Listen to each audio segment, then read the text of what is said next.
All right. We're all set? Yep. Okay, the time is 6:31. And with us tonight is Patrick Knight, Michael Gary, Bill Lovis, Craig Schulte,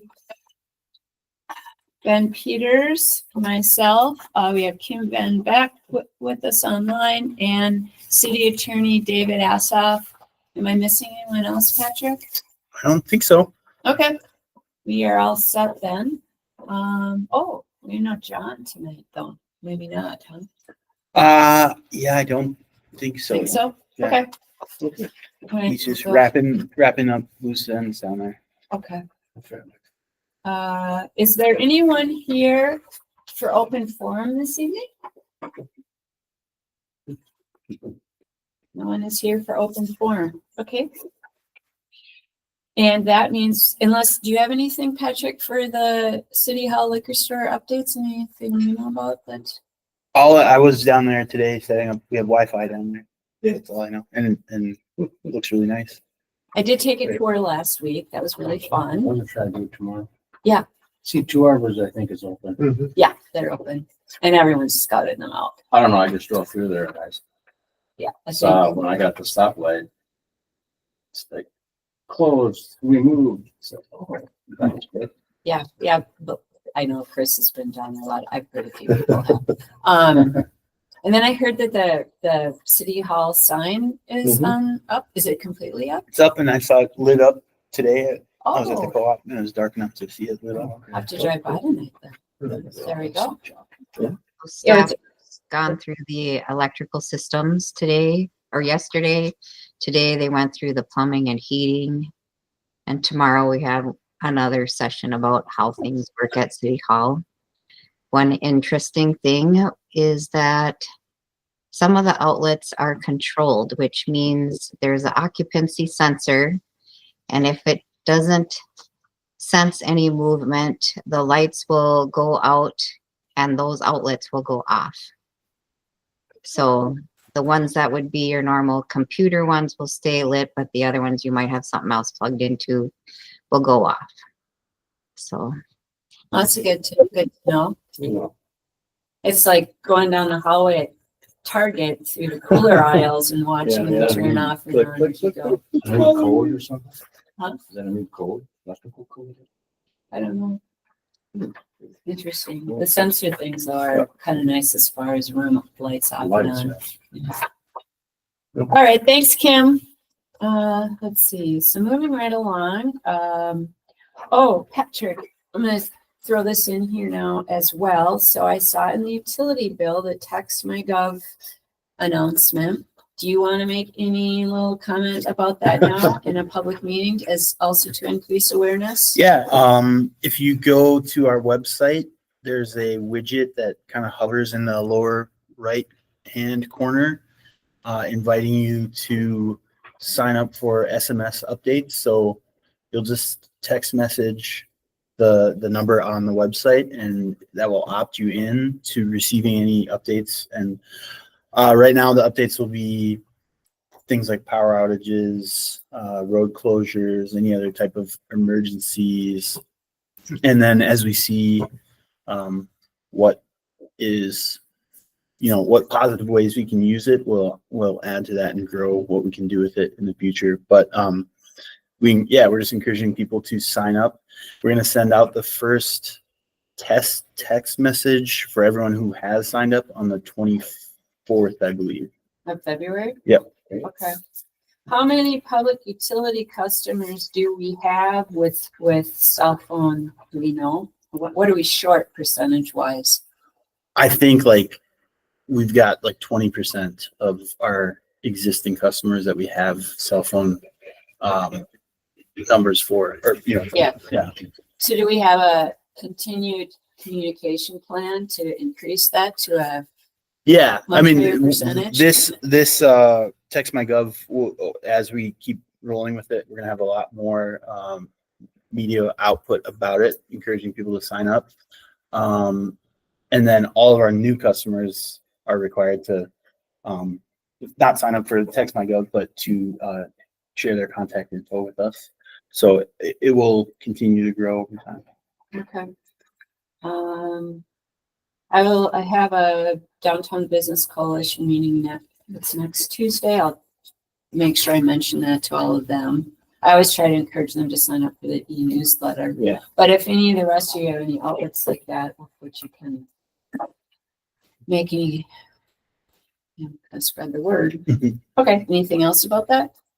No, I'm excited. I think it's going to be super helpful. We'll be able to localize on a map communications to make them more concise, so we don't have to bug everybody if it doesn't pertain to them. But it'll also be a great way to communicate to the whole community when we need to. Super helpful for people who are possibly not here when there's some kind of an emergency, which is one of our big drivers for this as well. Or second homeowners, whatever, that aren't physically here to know that. All right, thank you. All right, moving on to the consent agenda. Any questions with the meeting minutes or the bills? And we also will need to add the liquor license application as well. I need to add that. All right. So the, consent agenda. Second for that? I'll second. Okay. Any other comments? I just wanted to understand. I just didn't know. I was like, oh, wait. So they're having a liquor license there at that shop? It's a 1-day event, so they're doing like a special. Oh, okay. Yeah, I was like, I didn't know they're. Yeah. Just like, was like, what? Dates of coverage. Oh. 1/4/2/4. It's just like a party. Oh, Special okay. event. I see there. Yeah. 1/25. Yeah. Well, it's 1 year. So, Yeah. yeah, 1 year. That's their work comp policy. That's a 1 day. Got it.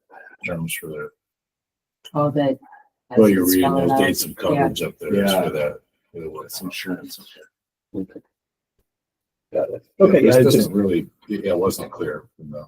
Yeah. Application. yeah.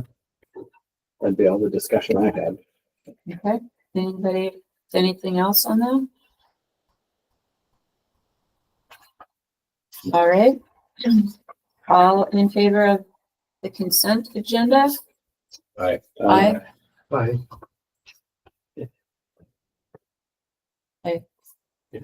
Okay. Oh, there we go. Now that he's here in front of you, All right. you can hear him. Yeah. I was like, You're looking up there and trying to find me. Yeah. Where is he? hiding on in plain sight.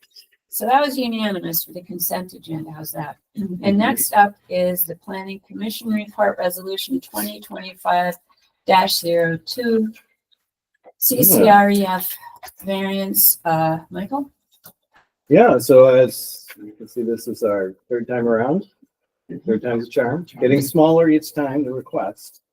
So this is all to the good and for those read it, but it is a smaller area of the roof now that just is encompassing what is needed for the elevator shaft to come up, and I guess for the mechanicals at the top doing their thing. But since it was smaller than what they asked for last time, and we approved that, and even smaller than the time before that, it was like, yes, this seems reasonable. And well, I guess the building also moved its location, but Which that- prompted the. yeah, which made it all change. Any questions, comments? Oh, and we didn't receive any comments there, just so you know. Like, there were no public comments. Whatever. Does anyone in the council have any questions or comments? All right, would anyone like to make a motion for planning commission? Wait a minute, that's for resolution 2025-02 Cook County Real Estate Fund variance. I would make that motion. A second. Okay, any further comments or questions?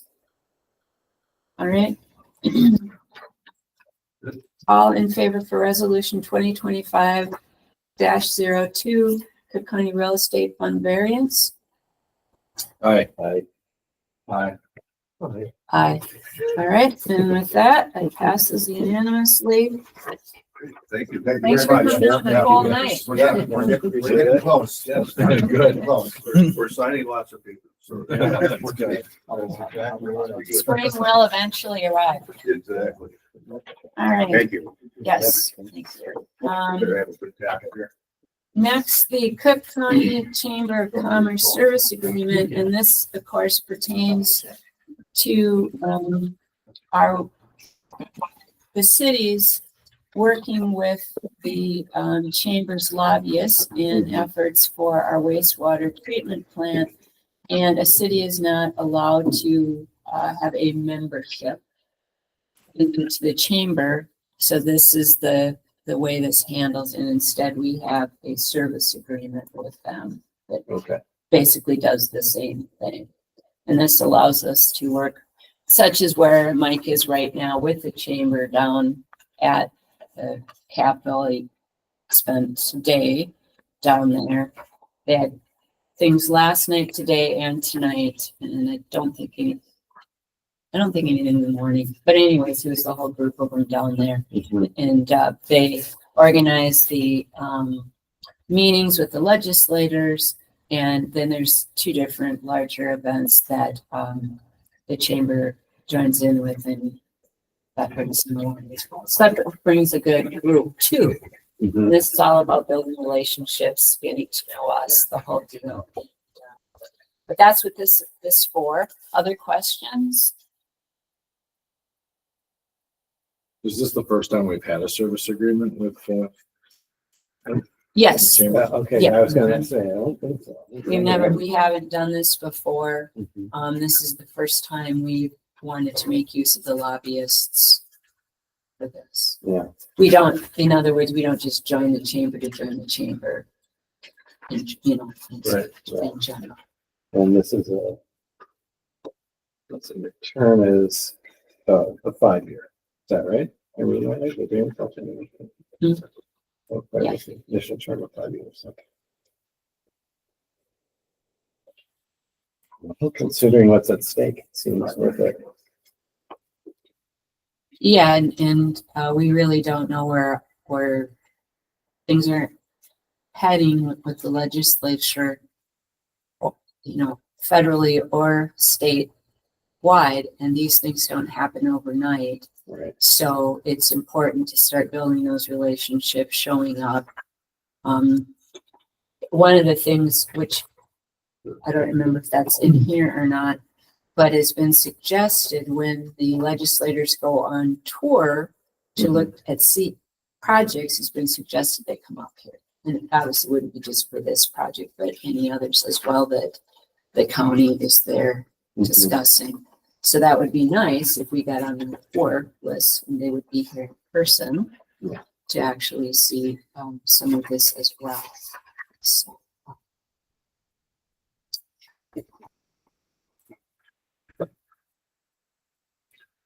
So it's $5,000 each year for 5 years? that I believe was the term of, don't hold me to that one. That's it. Yeah. 5-year contract, Mhm. 5,000 per year. Hmm. That was it. One annual payment of 5,000 Yeah, for the initial sum of 5 years. that's my understanding. That's the chambers. The carnival group. Let me see, John.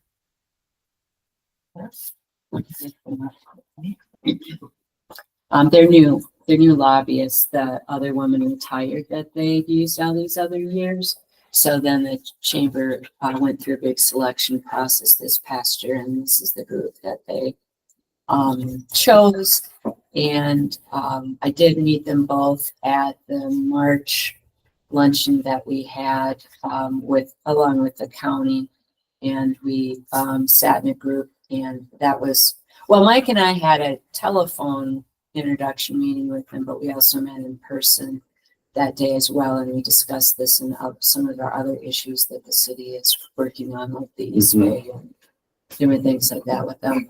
And it's not to say this isn't the only thing we can focus on with them, but we've made that Yeah, I was this just gonna year ask that. So the major we're saying thing. wastewater this year, but we can pick other projects. budget says. Yeah, it doesn't limit this. And we've given them talking points as well. It's not like this is the only time, this day at the city is the only time they'll be advocating and doing things on our behalf. Mhm. There'll be other pieces as well to this. So this Mike's joining them today is just an example of some of the work that will be done. Carnival and Burns, there we go. I have to think for 2 seconds. I can't remember some of these things. Carnival Burns, PA.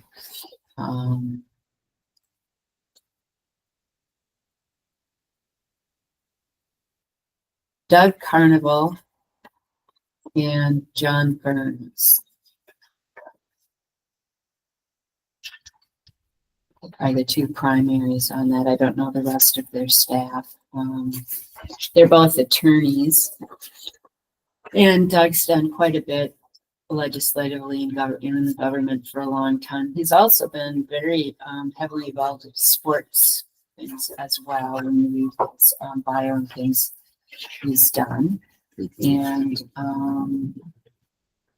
John Burns is also an attorney. Is the chamber gonna provide any sort of communication, you know, with the city council as far as like what they've done for the year? You know, I mean, I feel like 5-year term it's fine, right? Like I know it costs money to go down and lobby, and I imagine that part of this cost goes to offset those expenses, and that's fine. But it seems like in 5 years without much of an off ramp, I mean, how do we know we're gonna get what we're getting? Mm-hmm. You know, Well, and remember, you know, you're all welcome to any chamber events, and you can participate in chamber.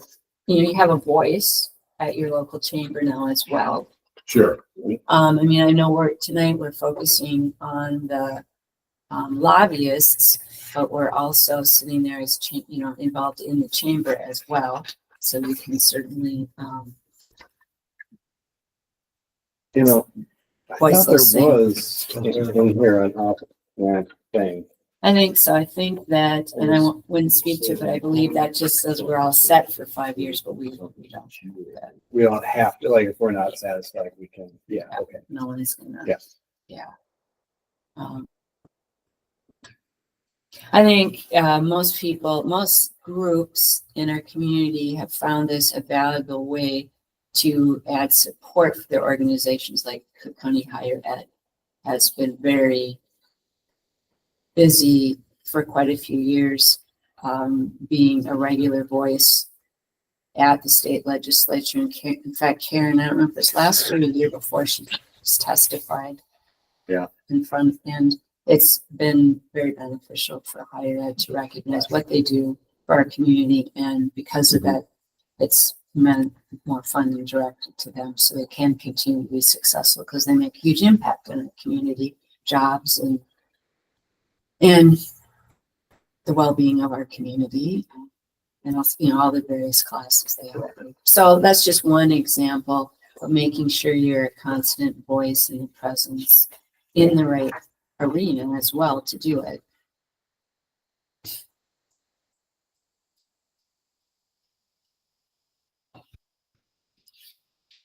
Any other?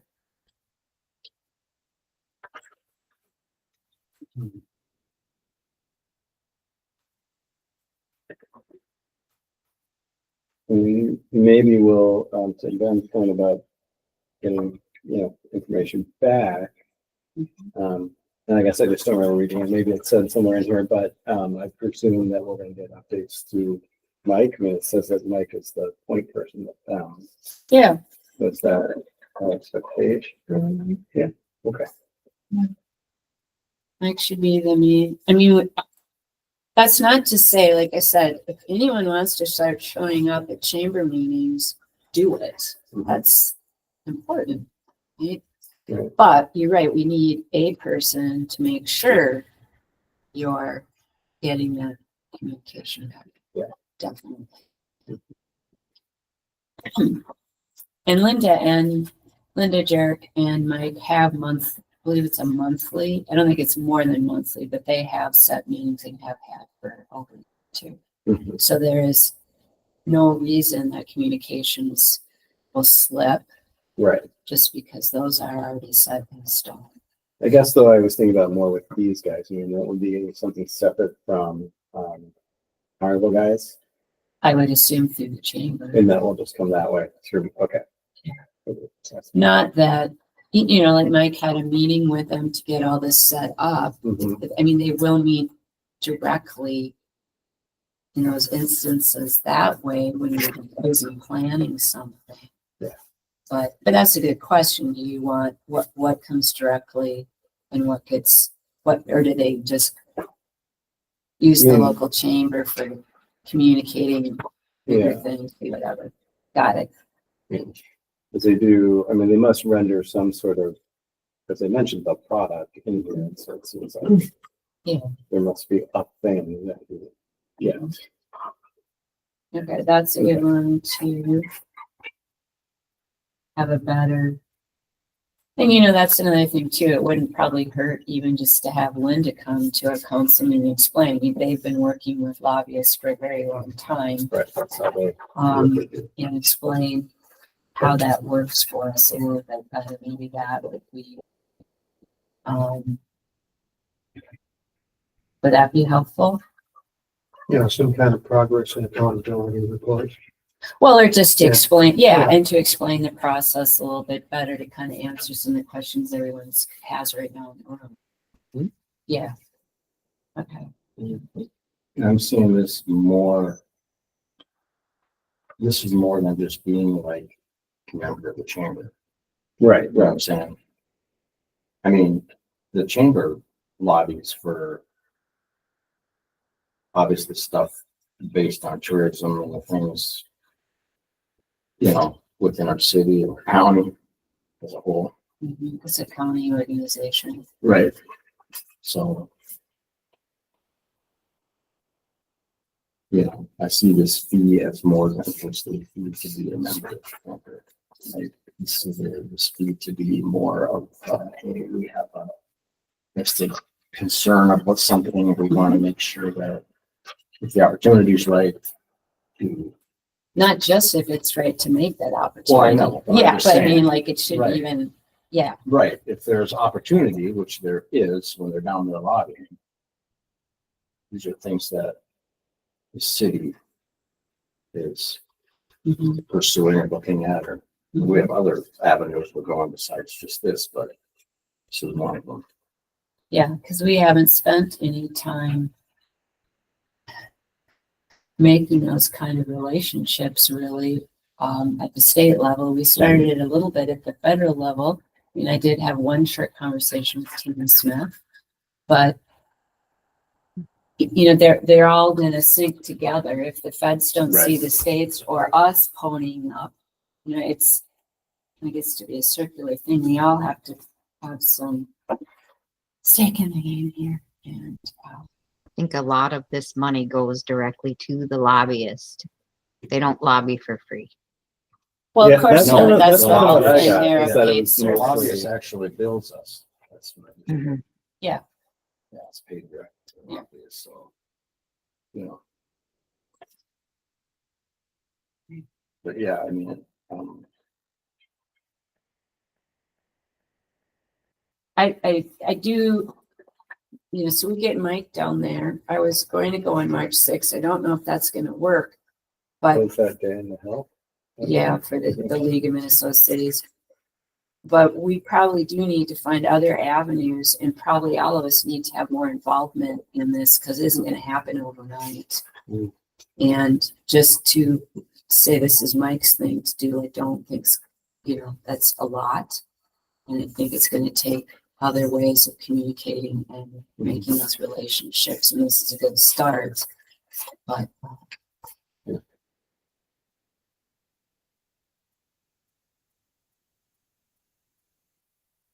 because as we know, any of these projects just get more expensive the longer they sit.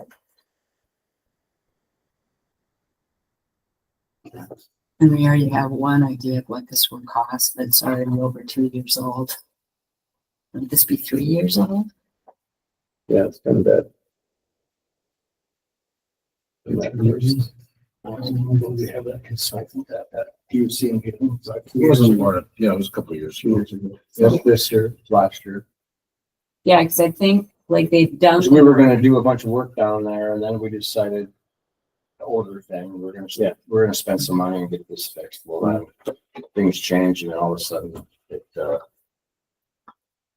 we got it under control and then we started moving on towards, okay, well, if we're gonna do this, let's just wait. Mhm. So Yeah, because all that that was a year ago, Well, I was, 2 years ago. It was right before Tom retired, so that year before. by the time he actually showed up to present all the work they did, it was over 3 years ago of Yeah, engineer right. analyzing it and figuring it all out, but I think it was about 2 years before we saw it. Yeah. I think that's about right. Or thereabout. Okay, anything further about this contract or service agreement?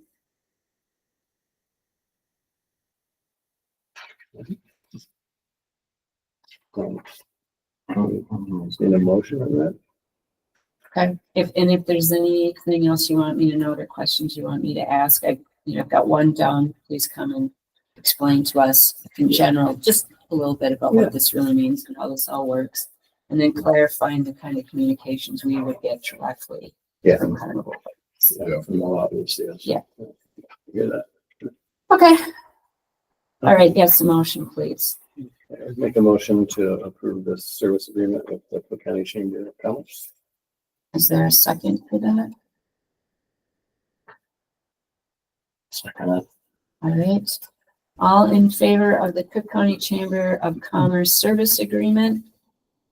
Aye. Aye. Fine. Aye. All right, and that's unanimous. Thank you all. All right, this is not in the packet.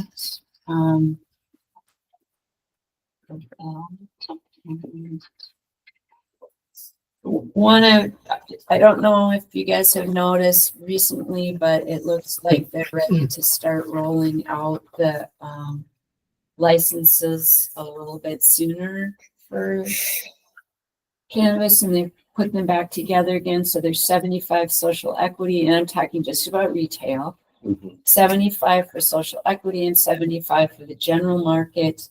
And they'll get those rolling now, starting those this month as far as getting them going. Lottery, they hope by late spring, early summer. Was that May and June? So the one thing we have not decided is we have attributed one license to ourselves or to the city. And with Dave, one of the reasons David is our attorney this evening is because I asked for guidance on this tonight. And David has been focused on this more with the city. So as opposed to Chris, David's here tonight. And then that's also why no, I'm trying to do two things at once. Okay. That camera should be on. We would, oops, that didn't move out, did it? Slide the screen. Shouldn't allow. Okay. I put together the PowerPoint because I wanted to kind of keep the conversation safe. I don't know if you had time to read it at all. The OCM keeps that guidance sheet for local government to utilize, and they updated it. So a lot of this I just cut and paste out of it.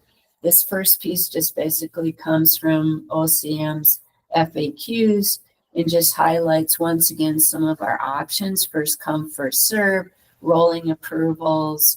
They mention merit-based scoring system. Then they pointed out, I want to highlight this, that it's the applicant's responsibility to understand what local governments have decided to do. It's not something they will find out from the state, or we don't have to report that to this. It's up to them. Say, hey, what's your deal when they want to do that? And second of all, I put at the bottom just a reminder: if you have one license, you can have 5 operations. So you may be in Minneapolis, get a license, and you could have shops in 5 different locations. Just a thought on that one. Just kind of keep that in mind. Then this application process, I just cut and pasted out of the sort of outline that the state has provided for retailers. And that gets me to my first question for David. I was trying to read through this. I kind of highlighted in yellow the, well, this isn't even visible, sorry.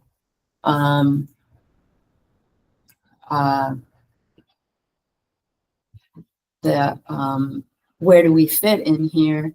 And I highlighted in yellow just like the keywords to kind of read through faster. But David, is that right? Do we fit under 11? As far as where does the city come in when it's time for someone to, If you hit that present icon, I think it'll be a lot bigger. this, well, Oh, I can start the show, but okay. that's what it does. But it's certainly a little bit more visible. Oh, David's still muted. Yeah, Hi. thank you, Mayor and Council. Can you hear me just fine? Yeah. Yep. Okay, so if you're looking at this chart, there's essentially 2 areas that the city sort of fits in. This list, I guess. So during the licensing period for all of these businesses, and this is all businesses, both retail and non-retail, there is a zoning certification so that's that 0.8 on the first column. So this is during their licensing with the state will send over the sort of application information with the location of the business to the city. So whether you're a cannabis retailer or a cannabis, manufacturer, if that's the license you're seeking, the city responds then, and that's where that 30-day period is. Yeah. So that's in the statute. The city has 30 days to respond on the zoning aspects of it. Once they're then sort of licensed and through that, if they're a retail business, so your second column, then it kind of comes back to the city where they apply for registration through your ordinance. You do probably some of the similar checks, probably a pre-registration inspection, and that's where you would sort of register your one cannabis retail business under that sort of second part. Okay. And so then when I think of the state's process in this, and we're only going to have one, do we have an idea of what the time frame is on their end for getting these licenses out? I mean, we only have like 30 days to respond, but how soon are they going to get these licenses out? Are we like the first license that comes to us kind of backs us in? I'm trying to get a sense of time. Like, how do we make a decision what our process will be if we have a timeliness standard and we don't really know how long it will be before all the licenses are out the door to be considered? Yeah, I mean, I understand that. I think the timeliness, again, applies to the sort of while they're in the state licensing. So they haven't been sort of necessarily approved for a state license yet. And so, like I said, that applies to kind of all businesses. There's technically not a timeline on the registration. And so that, I think, is why you see in some of the guidance from OCM about establishing registration periods with potential lottery, because it really, there isn't a 30-day window where the city has to register a business. Now, I would say my general advice for this in cities that are limiting their licenses has been to stick to a first come, first serve option. I think, it's in some ways sort of the least complicated. I think if you're maybe establishing criteria, there's going to be questions of what you're sort of establishing. Because by the time, these retail businesses are coming to the city for registration, they've gone through the entire sort of state licensing process, right? So the state has reviewed their business plans, their security plans. They've gone through that entire first column basically and been issued a license. So you know, to me, you could do potentially, a window and a lottery. I mean, these are the OCM guidance sort of includes some of those options. I will say the statute very clearly just says the city shall issue a license if they, have or shall issue, a retail registration if the business applying has a license, fits in the zoning criteria. It's fairly clear to me that that's, once they kind of get through that licensing process, it's supposed to be fairly simple on the city's end to register them. Now, again, OCM guidance has sort of opened the door for cities to take certain, considerations in place, but the easiest, I think, is the first come, first served option. So in getting ready for this, I picked out 8 cities to send a note out and ask them what they were doing. And I heard back from 4 of them. And I've got them in here too. And this doesn't really solve our problem, but I thought it was interesting. Instead of picking a license limit, they use zoning.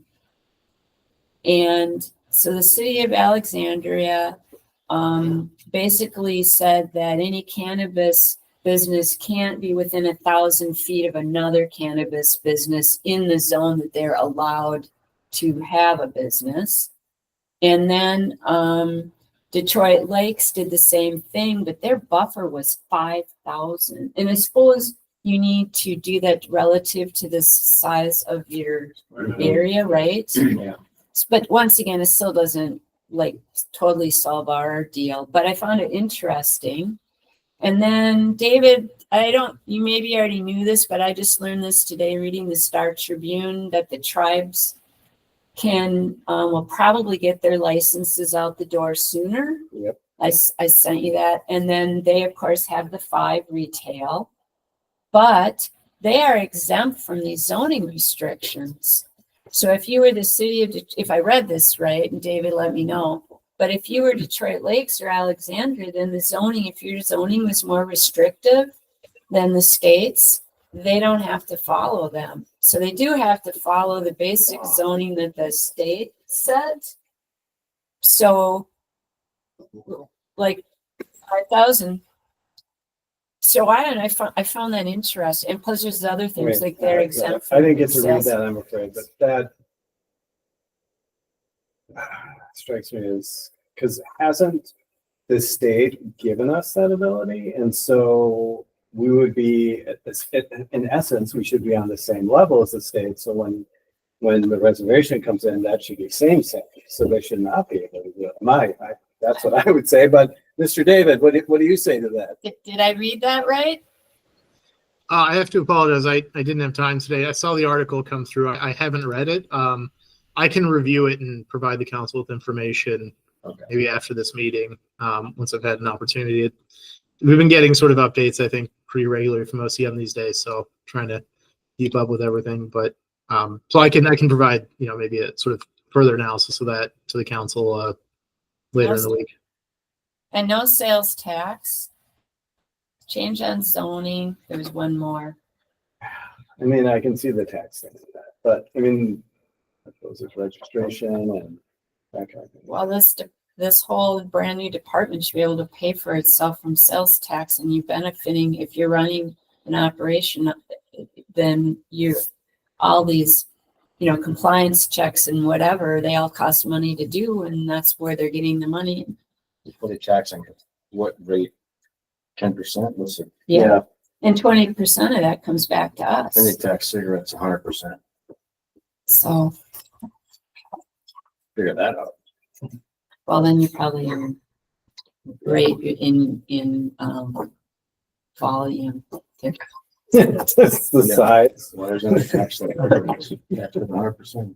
Okay, so back to our issue. So you're suggesting first come, first serve. Anyone else have thoughts on this at all? What you'd like to do?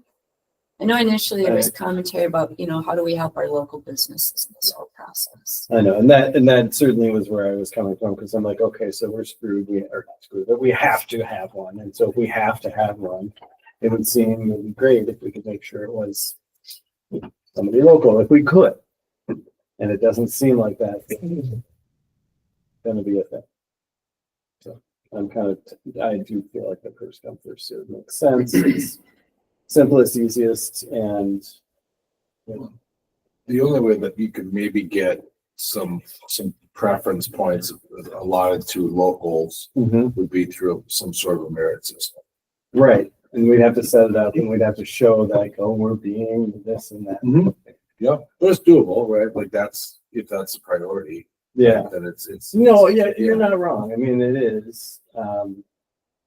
So this is only, you know, But yeah, go ahead. if I'm understanding the process maybe correctly, so that they're gonna apply at the state level, right, through this lottery system. If nobody applies through the lottery system right away initially for Cook County, right, and then we can encourage, or somebody else could pick up, and a local could potentially want to set up shop, right, and then they would go to the state, and maybe 3 or 4 locals want to do that. Well, okay, so that's a question. I was reading, like, depending on what the demand was, they would decide if they would have future lotteries. So it wouldn't, people still have to get a license through a lottery, is that right? Until 2026 or not? Do you know, David? So I think the license, those limits you read out on the license they're giving out. So that is the limit that they're going to do. And that I imagine certainly for the retailers, that'll be probably filled up at this, this first lottery until 2026, when they sort of would reevaluate whether the, market would withstand more businesses. And then they would sort of open the licensing procedure again. Presumably if there's, interest, they would do it through a lottery system for awarding those licenses, sort of that next period. So this initial sort of licensing period that's just about to open next week through, that lottery is kind of that first go around on those licenses they're doing now. And that's 150 capped. Well, there's really no guarantee that Marais is going to see any of those. Sure. I mean, in fact, it's quite likely they wouldn't. If you're I mean, seasonal, right? Like, yeah, if you're going to be you roll the sidewalks up right now. right. Well, and I think the thing is with the 2 licenses, we'd have to have 2 licenses at once to actually use our merit system. Otherwise, we just have the one and we have to accept it. So that's why it seems like there's only one opportunity we might have. I'm not saying we shouldn't have like some sort of system set up. And maybe what we could do is set a window, we'll have a period of time. Like we'll say, once we get our first one, we'll say that's the beginning, and then so many, whatever, and then we can use the merit system, and that way, hopefully, maybe we can guide it to somebody we prefer. Sure. I think at the end of the day, if we could at least say with sincerity that we gave it all of our best effort to ensure that we didn't get some big chain retailer in here. We tried. Yeah. Okay. So just to confirm, David, with what Ben's asking, if no one, the state wanted to make sure that no county could right. No dry count. But now, and they've stated in the FAQs that it's not a city or county's responsibility to go out and drum up business if nobody, if they don't get anything. But what if we don't? So if we don't get, so if a local business wanted to have a license, didn't get drawn, and no one else wants to come here, we're just kind of stuck. Based on the state. Based on sort of what's the limitations on licenses now, that'll be the case probably for, a number of areas with the limit on license that they have. 87 counties and up to how many cities. Well, that's not many. So 100, the max of that would be 150 times 5, because you could have up to 5 retail. I'm not saying most people would. That would be like a max. And most people would probably just be 1. But there will be some, like you're saying, large ones that could go in and. So they could have 5 different locations Yes. anywhere in the state. That's why I put that in Usually another get one page. license. So Well, yeah, one then for 5. one, so I think not. And that gets us back to the Sorry. tribal conversation. Sorry. You want to Sorry, say- Mayor and Council. I was going to add to that. So you have those are retailer licenses, so the specific sort of retailer businesses, but there is no cap on the micro business licenses, and those can get a retail endorsement. Same with there is a cap on mezzo businesses; those can also have a retail endorsement. So that adds a little bit to it. I don't know how popular the micro business model will be, but that's another opportunity. That's true. We haven't really given that much thought. You're right. Yeah, I guess I really haven't just thinking it down. Well, micro businesses might be something that goes into these areas that have ups and downs in business volume. Right? Yeah, like just one element they're adding to the business. Right. You mean? Yeah. Right. Well, and then the county's sitting there with potentially 6. That they would take. Right. So then whoever does something within this area needs to look at what's their competition look like. And that might limit people from wanting to move in.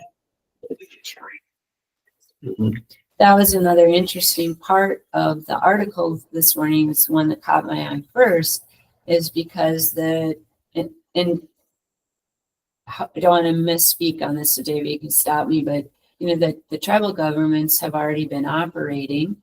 They're sort of up and running. And so the thought is that they will be up and running before the rest of the licensees. And who sets the retail price on this stuff inside these businesses? Is it just based on competition? Or is the state have minimums on I'm what they unaware can of sell that. for? I mean, because that'll eliminate, a big operation is going to have an advantage over a small operation. Well, yeah, that You know what I'm saying? yeah, they can afford to try something. If it doesn't work, Right. it won't sink them. The other person Yeah. can't. So Yeah, the old throw it on the wall and see what sticks, and a larger company can do that and walk away from it if it doesn't work. right. So we could set up a period of time. Yep. And then, David, are you aware of anyone who's set up some kind of merit scoring or what it looks like? Sorry, the traffic went down the corridor. Yeah, thank you, Mayor and Council. I'm gonna be honest, I don't think I've seen sort of that. I think you would want to be very clear in the criteria in your ordinance. I would also add, some discussion of sort of weighing local sort of applicants is something my office might want to review in terms of, whether that would be subject to a, potential challenge there in terms of prioritizing certain businesses over others, just, as you're discussing it now. So, I could research that, but none of the cities that I've certainly worked with or ordinances for registration that I've reviewed have sort of set up a criteria. I have seen one that set up a lottery system, but that was entirely random, not related. Okay. I mean, that's part of the reason it's a lottery, right? Because other states were running into challenges when they put. Well, I get that, but the state comes out with this program and they say this is to bolster your business within your community. Well, yeah, if an outside conglomerate comes in that's probably operating in other states, not just this one, right? For sure. Yeah. You know what I'm saying? That Oh, doesn't yeah. do anything to bolster our local economy other than it's a retail location, but all the money's going somewhere else. When all the money made is going somewhere else. But I think that's where they ran into problems, so they kind of got stuck because other states got sued on that. And that's where I don't know how we set up a criteria, unless David said, "Yeah, I've got some quick cut paths," so we didn't run ourselves into trouble with that either. And yet, if we said, I'm thinking out loud here, so tell me if I'm off. So if we set up time period, Mhm. that means we have to have a criteria, right? Yeah, we'd have to, we wouldn't have that kind of figured out. Yeah, am I missing something here? We've got the time period and then whatever we decide. I mean, I'd love to have some criteria that says, hey, we make a preference for this. And I get that they have to do some research to see how do we say it, how to play it out, but ultimately it'd be nice to have something like that in place. Well, I mean, we can certainly ask that. Yeah. If that's what everyone wants, we can Uh, certainly ask that. But David, I just want to understand, so the micro licenses are not limited? Is that what you said? Yeah, that license type is not limited under the statute. Okay, so there's no way for us to limit that at all. So the city can zone obviously for that. So micro businesses, as I'm sure you're aware, can Yeah. do sort of multiple things, right? They're one of the few businesses that can. So generally cities have zoned for, where those can be done.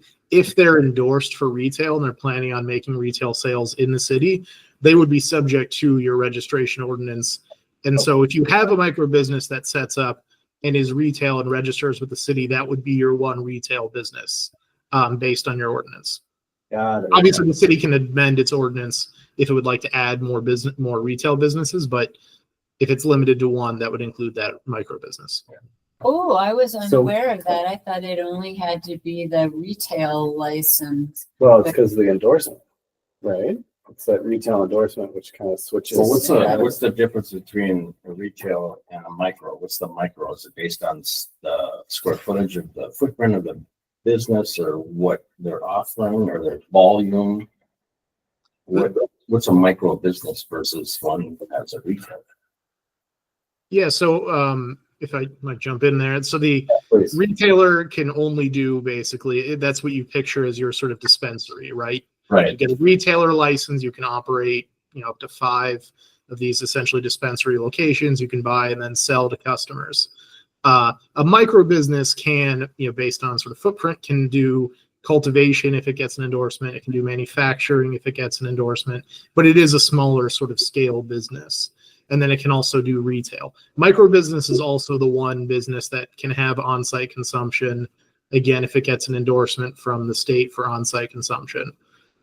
So they can kind of do a bunch of things. They can do them in one location. They can do them in multiple locations. So maybe they open a cultivation, cultivation sort of like maybe indoor cultivation somewhere and then have a retail location elsewhere. So they're one of the few businesses that can kind of do those multiple activities. So Selling growlers, manufacturing beer. Yeah, and then So doing it's the some, same. You couldn't make this any more complicated than it. Oh, sure they could. just give them time. Yeah. And just some wait- rope. Wait for the next update. but did I miss this? Did you really, Craig's question about size, is that? No, I don't think, how do you know? I mean, how- I think the only thing that we can do is through zoning. Like, Right. if we're gonna have 5,000 feet between, we have an area that we set up where this can happen, right? Mhm. Now you can come in with zoning and say, look, yeah, that's fine. But you can't do this because can you locate within 5,000 or 1,000 feet or 2,000 feet of this other business that's already operating? No, you can't. So you can't have a business here. We already have this over here. You know what I'm saying? Oh, completely. 'Cause Doesn't that's what zoning they- shut, can't you control this through zoning? That's what they're doing in Alexandria, That's Detroit the only Lakes. way, that's why they're doing it. Except, when I talked to these people, they had a lot of reasons, like they didn't think they could come up with a good process either to make Right. like a decision. So they did it this way instead of Mhm. having a limit.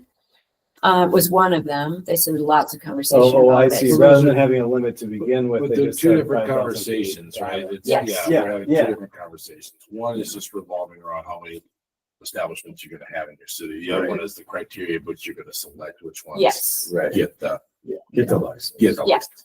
So we've already set up that we're just doing one. Right. Right? Yeah. So So we that's, have the that's, 5,000. that's done. Yeah. We set buffers up. We have that. We feel pretty good about it. Yeah. Now we just have to figure out. Oh, first come, first served lottery. Right, because like you said, they have 150 licenses, but each license can have 5 retail. retail. That doesn't mean, But we're that gonna. doesn't mean 10 of those people are gonna come into Grand Marais and say, hey, we want one, we want one, we want one. We can see, You only get one. we only got one That's it. and our zoning zones out everything else, so. Well, our ordinance. Our ordinance. Says we're only having one. We're only having one, right? But this is where I start to get confused because I thought because the micro licenses weren't under the lottery system, that we couldn't control them. I didn't realize they sat under R1. I thought that's a it good makes learning sense. for That's me. what they're doing. I mean, That's the workaround, but like, it's still our one. Still Yeah. are one, Yeah. and it's still, a micro is still at retail. Yeah. They still do the same stuff that, yeah, like if they were micro, But so Growing, I what guess. then getting back to Craig's question, what makes them a micro then? I mean, I don't I have assumed any they were idea. maybe something smaller within a larger business. Like here's just one thing out of many things we sell as opposed to being the only thing we do is sell pot. I would say the micro business, there is like a size difference. So if you get a full sort of cannabis cultivator license, you are able to, grow more than a micro business is permitted to grow. right? And the other thing I will say is micro businesses. So the big difference of you have the micro businesses and the meso businesses. So the only two businesses that can do sort of multiple things. And so that's why those licenses exist basically. So the micro business, you might have one in town that doesn't want to do retail and therefore they wouldn't get a retail endorsement and therefore they wouldn't need to register with the city and they wouldn't count towards the one. It is only in the event that they, want to sell, that they would need to register and then they would be that one business in town. But it's up to sort of the business. They can limit themselves to being a small, manufacturing facility and cultivator if they wanted to. Well- Which they would still have to conform to our zoning Right. anyway. Yeah, so that would be, when we looked at this what's on the screen now, they would still fall under that number 8 there on that first column. The city would get information from the state basically saying you have this micro business that wants to operate here in the city and it wants to do these things. Can it do those things there? You would check your zoning and then respond within 30 days, basically. And then again, if they're not registering, that second column, if they're not doing retail, that second column then wouldn't really apply to them. If they are doing retail, then they would follow your ordinance. So you could actually get a micro setup in this community that's cultivating and growing, which actually would be your one license you get out, and we wouldn't even have retail. No, Mm-mm. they wouldn't have to go through that right hand up there if they're not doing retail. Yeah, but can we They allow? don't need our. We didn't registration. address any of these and they're not under the. Okay, so we can only address the retail licenses. Okay, so here's an example. I know that there's a local existing business that would like to manufacture, and I don't know if this falls under manufacturing, but like a food related cannabis product, right? It's not their primary, so it's one of many things they sell. So would that make their application a micro business, David? Or what other things? They're I'm still, going to say off the top of my head, I'm not sure. I know all of the manufacturing restrictions. It would depend on probably the size of their operation, what's allowed, what you're allowed to do. If you have a cannabis license of any kind, what other activities you're allowed to do. Whether they're doing sort of the low potency hemp manufacturing, which I think opens more doors because that's the kind of stuff you see at breweries and whatnot. If they're doing sort of the cannabis, the sort of adult use cannabis, then you're going to fall under the cannabis manufacturer. And there's a lot of sort of rules and regulations that go with that. So, I think that'd be sort of up to them whether it fits a micro business sort of model or if it fits the cannabis manufacturing model. I mean, either way, if they are a manufacturing business, then that's sort of what you're going to follow in terms of the zoning regulations for that business. have we missed a certain amount? Yeah, I kind of had that in the back of my head about micro and meso, but I thought, and then who will manufacture up here or whatever.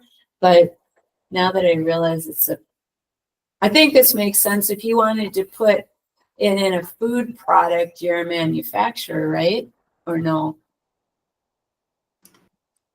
Yeah, I mean, I think it also depends on how you're selling it. Are you selling it to other businesses to sell? Wholesale, If you're trying to sell directly to customers, then you'd have to follow the micro business model.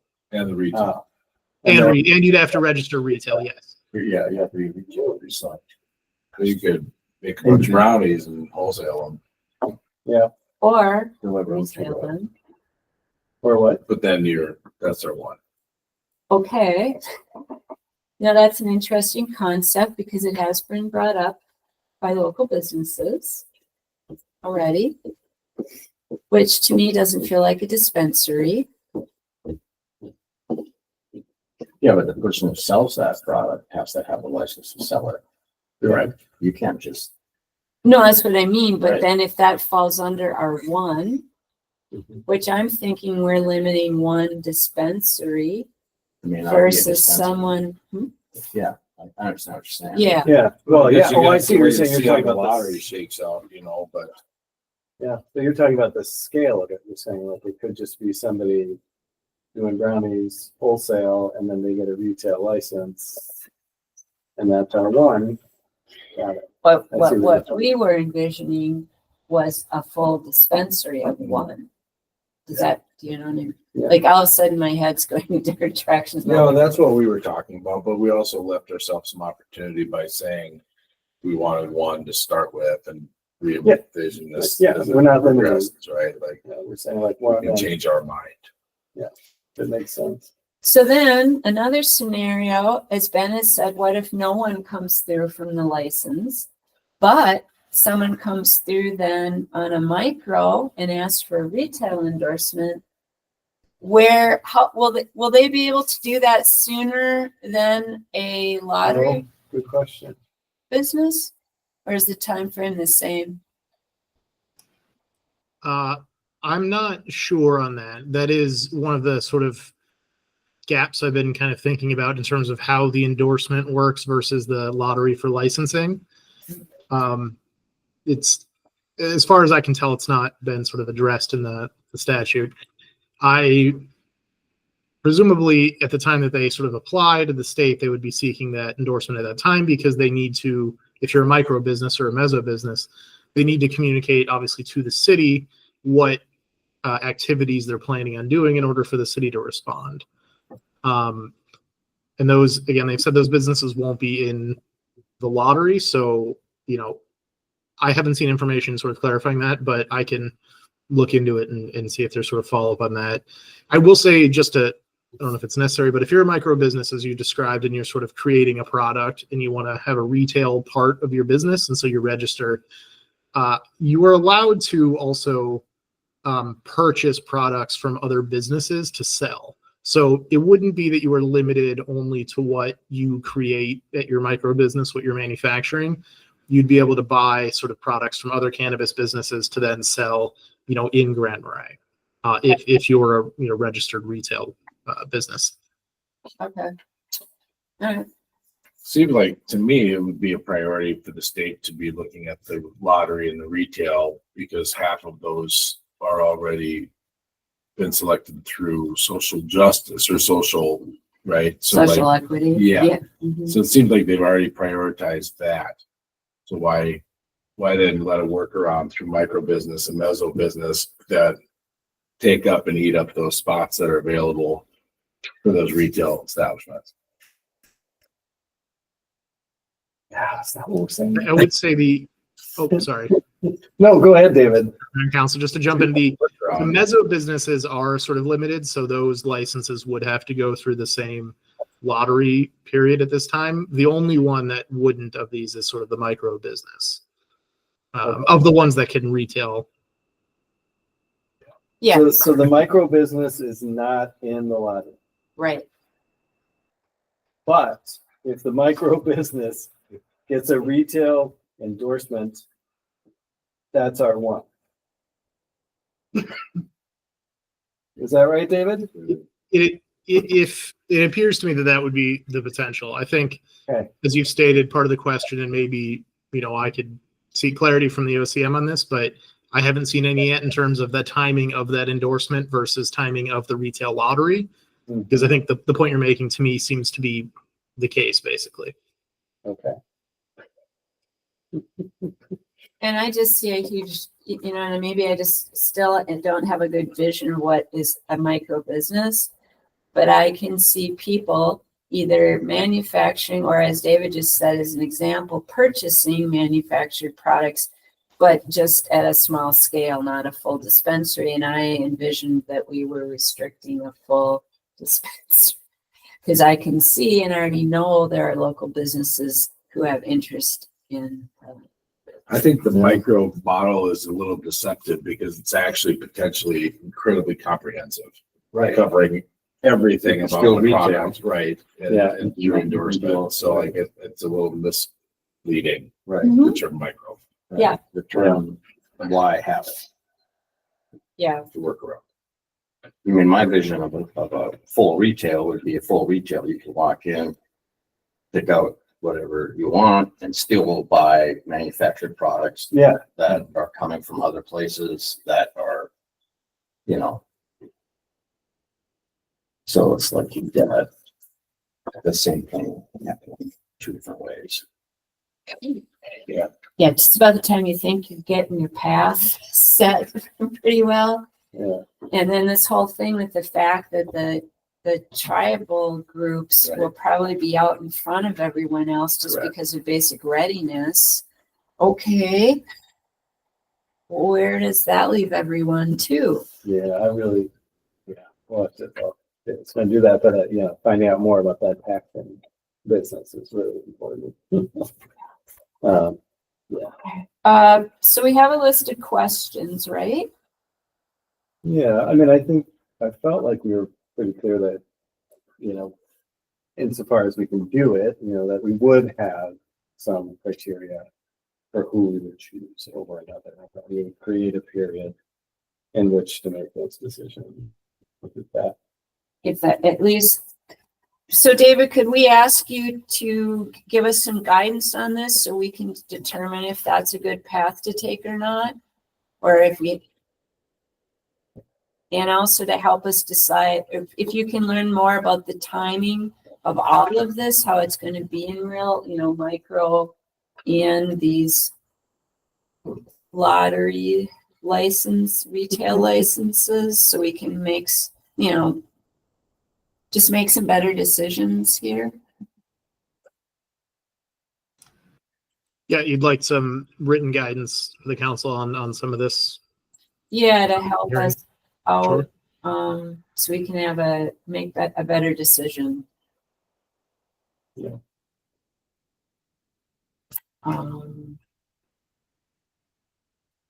Yeah, with the overall goal of doing whatever we can in our power to support local business from local taxpayers and local entrepreneurs.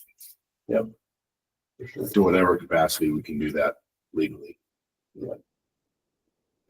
That's true. That's what I'd like to do. Yeah, this whole thing about a retail endorsement, right? I've got. Coming I through. feel like I got to go back and read that whole thing again because now I'm like, Yeah, I didn't It realize doesn't that would consume our wine. I mean, I would be happy. I mean, if it could be like this local person doing these brownies, and then they can totally be like, "Yeah, I'll take that retail." That'd be great. All for that. Okay, any other questions for him before we cut him loose? Thank you, David. I Yeah, thanks, appreciate David. that. Thanks.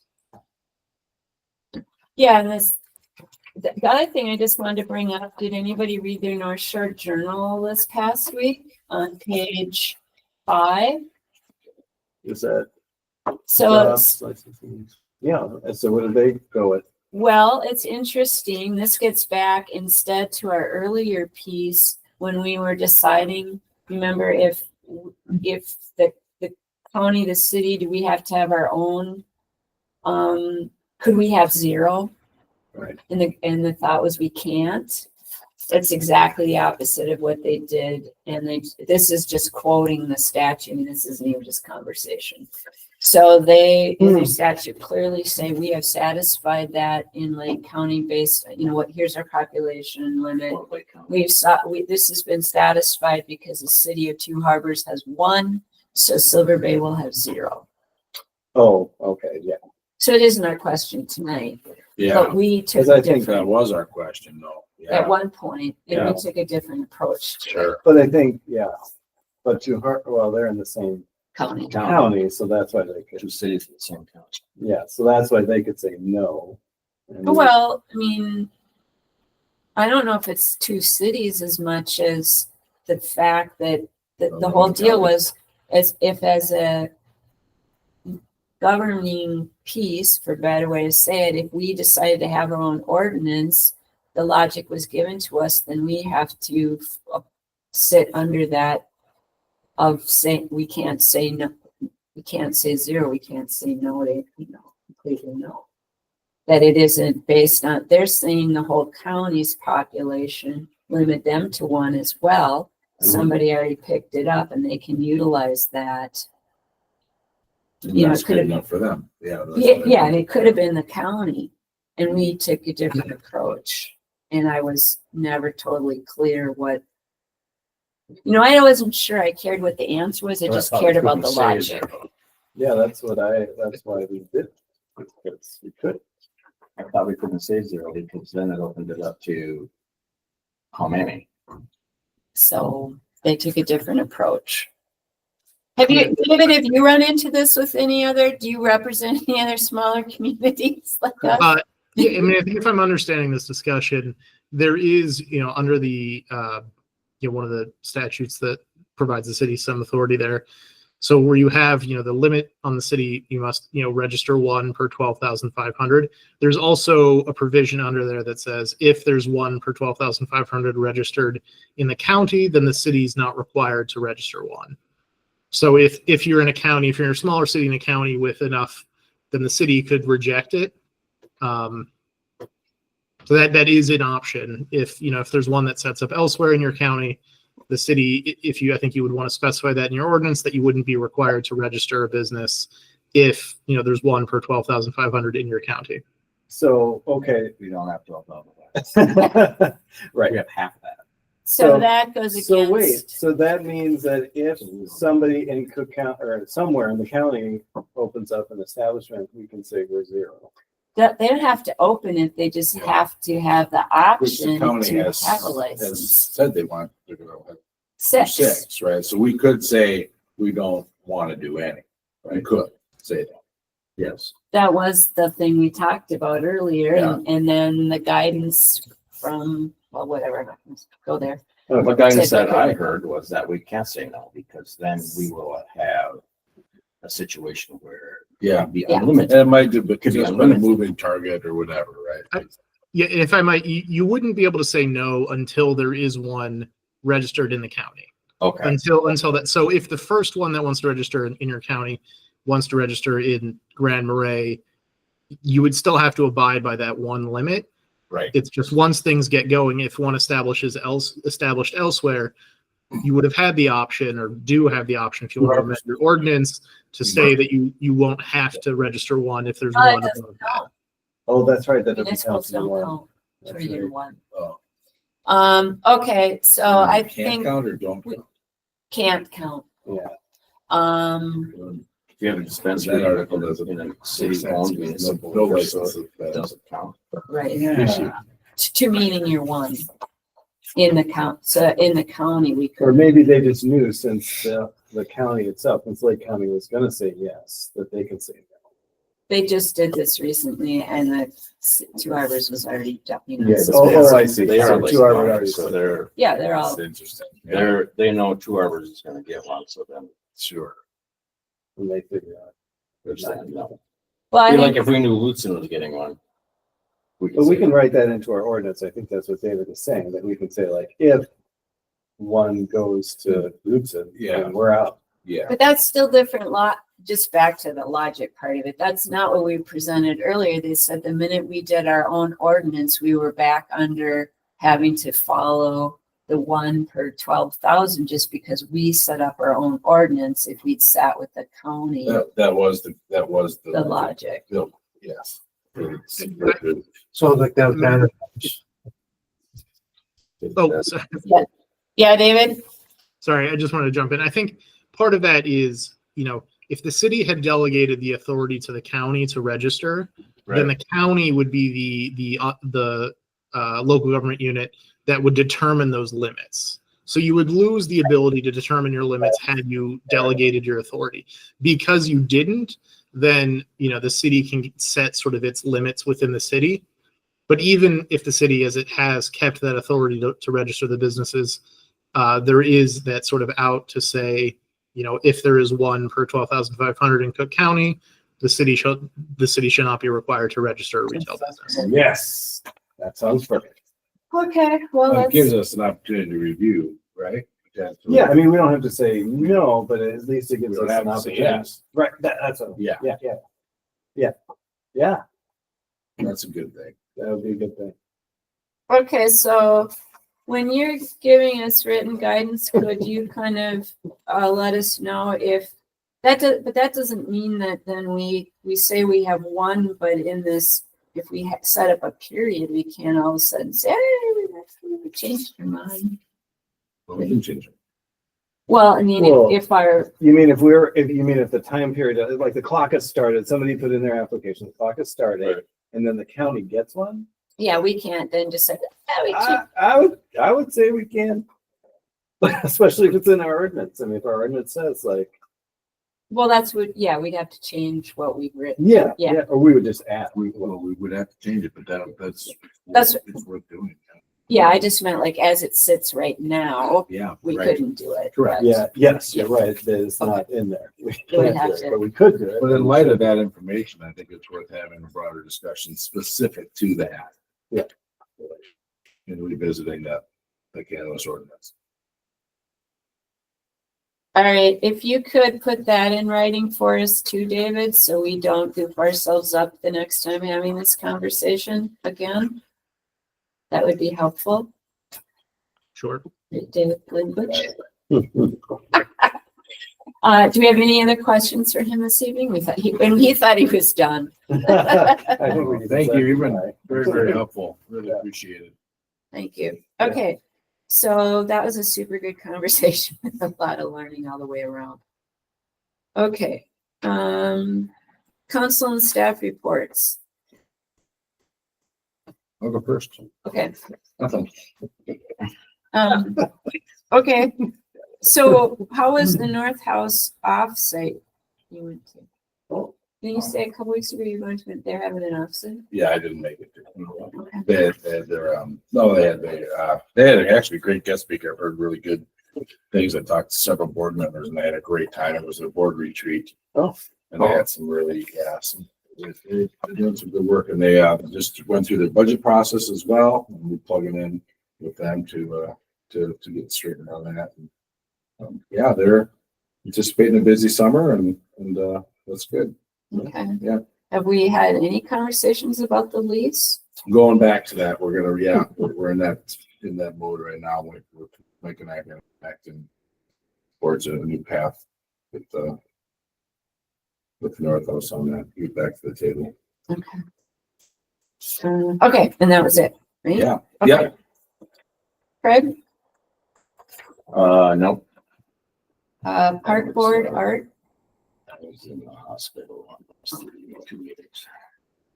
The PUC had a meeting. And park board.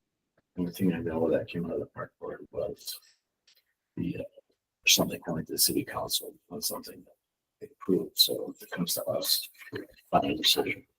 the current proposed art project will be coming to us, and then Correct. I've asked that it be at our next meeting. Okay. They have passed it, but there's questions, and ultimately it sits with us Okay. with that, so we'll get that prepped up.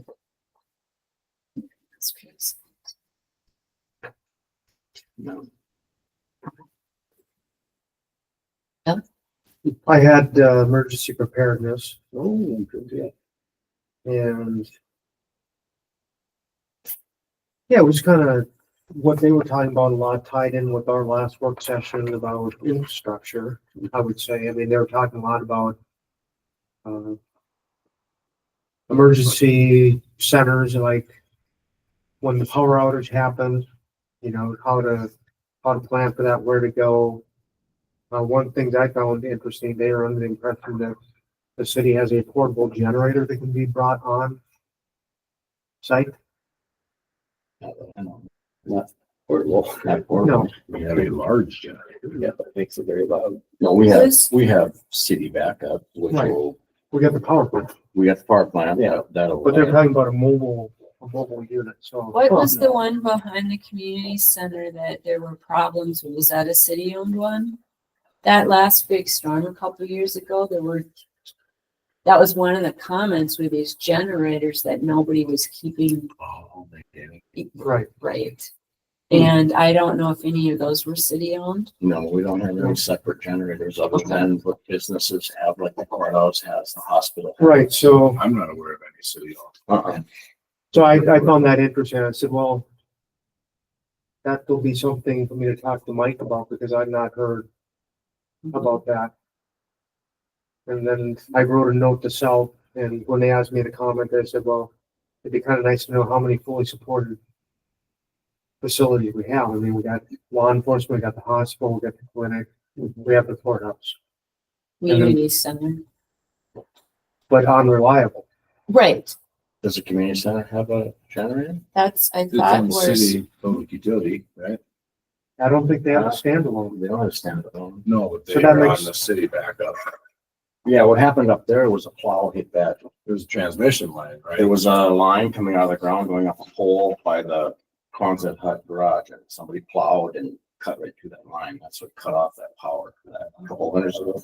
Okay. oh, Took I a while to was, find out what happened until it.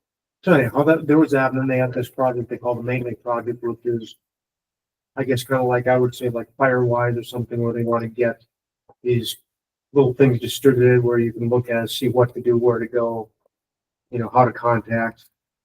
That's somebody's little project. And then the other thing, they're down to out of like 42 applicants, they've narrowed it down to, I think, 4 candidates that they want to physically interview for the county administrator.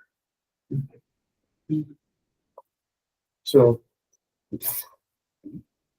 I just remember from that storm a couple, was that 2 Christmases ago or whatever, that brought up the Oh. generator issues. yeah, and they're lightening, you know, with their or their emergency shelter and so forth with winter storms and need for heat and so forth to, you know, how can we do this as looking like wildfire evacuations where you don't have a lot of options, you gotta get out. I mean, where and how can we do this? We need to have supplies staged for, you know, people coming. We need to have food and warmth and shelter, water.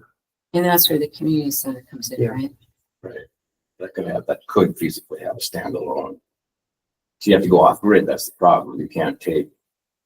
Right. If there's We have to find the problem and identify it so that we don't fire up the backup generators and have feedback that can possibly kill somebody. So that's why we have to identify why we have the outage, where the outage is, before we can put those online. That's why Would we we circuit it ever and so look forth at and so forth. Burying line instead of these aerials, like if we ever talked about that, is that possible in Grand Lake? We buried a lot of stuff downtown. Yeah. Except we never got that stuff buried in the airplanes by Johnson's and through there. That was supposed to all been buried in the fire project, but there was a coordination problem between other stuff on the poles, right?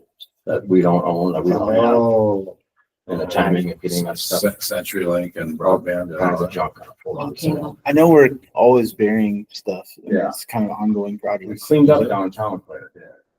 You know, and considering what used to run down through the alleys, you know, that's all underground.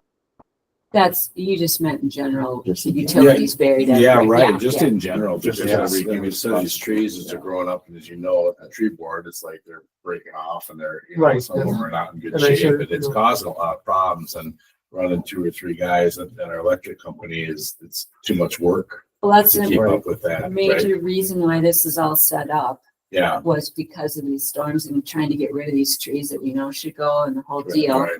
Right.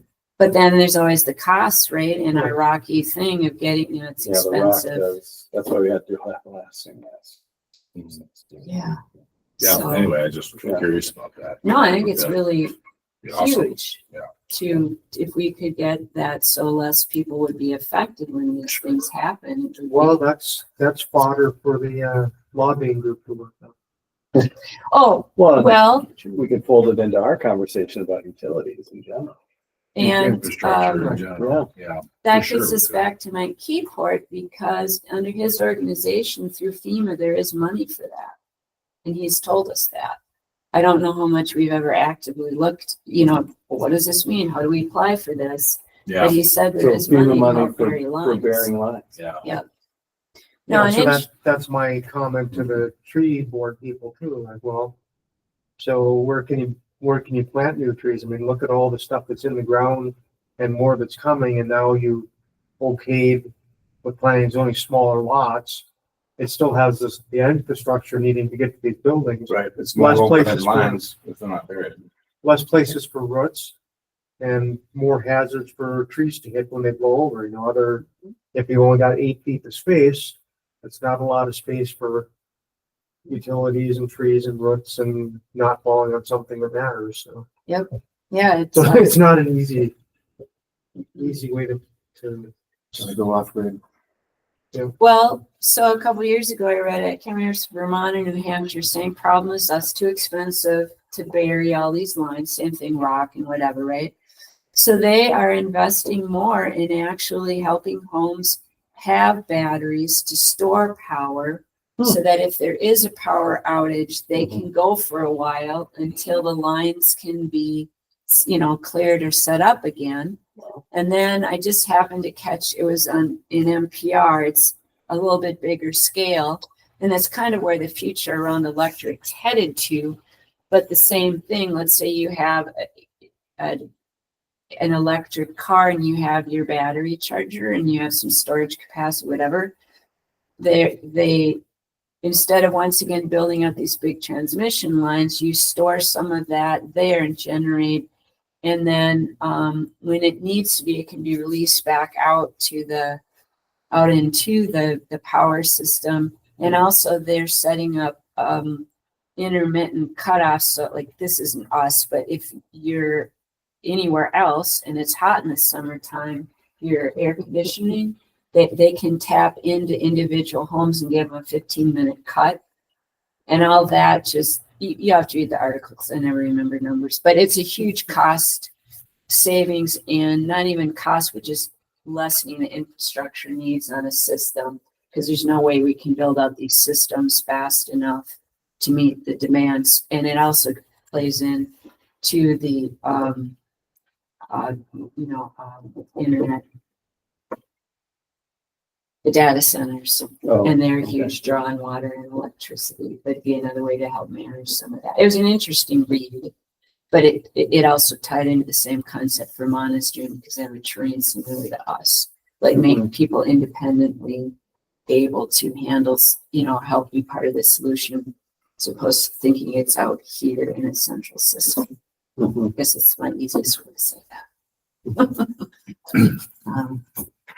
And way more cost effective, way more. But those are all important things, and I think it's on everyone's mind here. Yeah, it's a hard Because we have- conversation to have with your customer, right? Which is like, hey, just in case we can't provide you the service that you're paying us to provide you, you should go buy some batteries or a generator, right? Well, no, But so like, and once again, it's Vermont and New Hampshire. So they had already been doing it at a smaller scale, but they had decided that was more cost effective. you know, they help subsidize those costs. 'Cause Sure. It's cheaper than. Yeah, right. No, I get it. You know, Yeah, building it. And I suppose battery capacities and whatever just constantly are improving. Super good. So anyways, good for thought. All right, was that anything else, Bill? We capitalized No, that's on okay. it. Thanks for keeping it short. I didn't bring my little notes on me. He forgot to say nothing. That was the note. Yeah. That's, yeah, some stuff, yeah. Okay, thank you. Nothing. Really? They're planning to. Oh, okay. I got nothing. Nothing. We can remind everybody if they missed it, the discussion we had 45 minutes ago about text my gov. mhm, That's it. that was good. Yeah. Yes. Kim, since Mike isn't here, I'll ask you, you might not know the answer to this, but, did that total compensation statement get created and presented out? Say it again. Did the total compensation statement get created and presented to the department heads as part of the year-end process? I have not seen it. We'll follow up at our meeting next week then, thank you. Because you'd have been integral to that. Okay, and I would encourage everyone to read the Star Tribune article today if you have not on the canvas. Oh, you said. That's it. Great. Great. Thank you, everybody. And that you. ends that. Thanks, David. Thank you, David. Yeah, I told Pete this will be a quick meeting.